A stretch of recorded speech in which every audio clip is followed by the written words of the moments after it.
A narrow rural road at night. The air is still, and the edges of the road are defined, more by darkness than by structure. From the tree line, a deer steps forward, pauses, and turns its head slightly toward the road. At this point, there is no urgency in its movement. The crossing is not rushed. The animal does not scan continuously. Instead, it moves in short segments: step, stop, step, each pause long enough to sample the environment. Then a distant light appears. The deer stops again, but this time the pause extends. Its body remains fixed in place, oriented partially toward the road, partially toward the light source. As the light approaches, the animal does not retreat immediately. It does not accelerate across. It remains still. This stillness is not an interruption of behavior. It is the behavior. In low light environments, movement carries a cost, not only because it consumes energy, but because it produces detectable signals: sound, motion,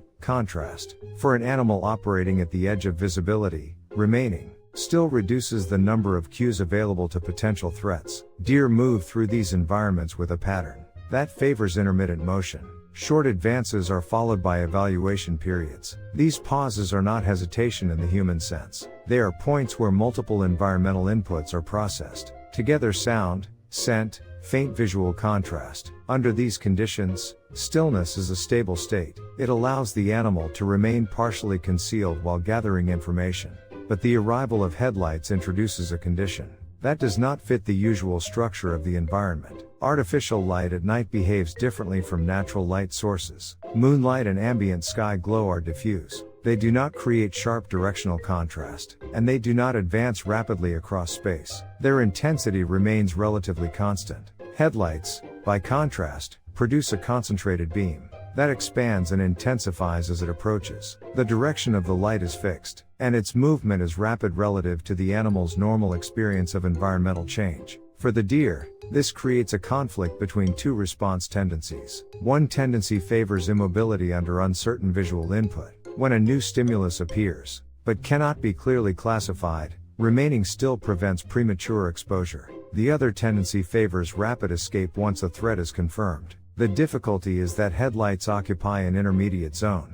They are highly visible, but not easily interpretable, within the animal's existing categories of threat. As the light grows brighter, it reduces the visibility of the surrounding environment. The deer's visual field becomes increasingly dominated by the approaching source. Peripheral detail fades. Depth perception becomes less reliable as contrast flattens. At the same time, the intensity of the light can interfere with rapid adjustment. The eyes are adapted to low light conditions, and sudden brightness compresses the range of usable visual information. In this state, movement becomes more risky. Crossing the road requires committing to a direction without clear depth cues. Retreating requires turning away from the light, which temporarily reduces forward visibility even further. Remaining still, however, preserves orientation. It allows the animal to maintain a consistent reference point, while the environment changes around it. There is also a timing constraint. The speed at which headlights approach exceeds the rate at which the deer typically updates its movement decisions. In natural conditions, threats either move slowly enough to track continuously or produce additional signals: sound, vibration that provide early warning. A vehicle does produce these signals, but they are often masked or delayed relative to the visual cue of the headlights. As a result, the deer receives a strong visual stimulus before other information confirms the nature of the threat. This creates a brief window where the safest general strategy, remaining still, persists longer than it would under fully resolved conditions. The structure of the deer's movement system is built around minimizing unnecessary motion. Frequent, rapid, continuous movement would increase exposure to predators in most environments. Instead, the animal relies on a balanced move when necessary, remain still when uncertain. This balance works effectively when environmental changes follow familiar patterns, but headlights compress multiple changes into a short interval: rapid increase in brightness, rapid approach, and reduced peripheral information. Under these compressed conditions, the threshold for switching from stillness to escape may be reached later than optimal. Importantly, the deer does not remain still indefinitely. As the vehicle continues to approach, additional cues accumulate: engine noise, air displacement, vibration through the ground. At a certain point, these cues align with the visual input strongly enough to trigger a shift in behavior. The animal then moves, often abruptly. But by this stage, the available time for a safe response may be limited. This pattern is not the result of a single limitation. It emerges from the interaction of multiple constraints, a movement strategy that prioritizes stillness under uncertainty, visual systems adapted to low light, diffuse illumination, decision thresholds, tuned to gradual environmental change, and a reliance on multiple sensory inputs to confirm threat. Headlights disrupt all of these simultaneously. From the outside, the behavior appears as hesitation.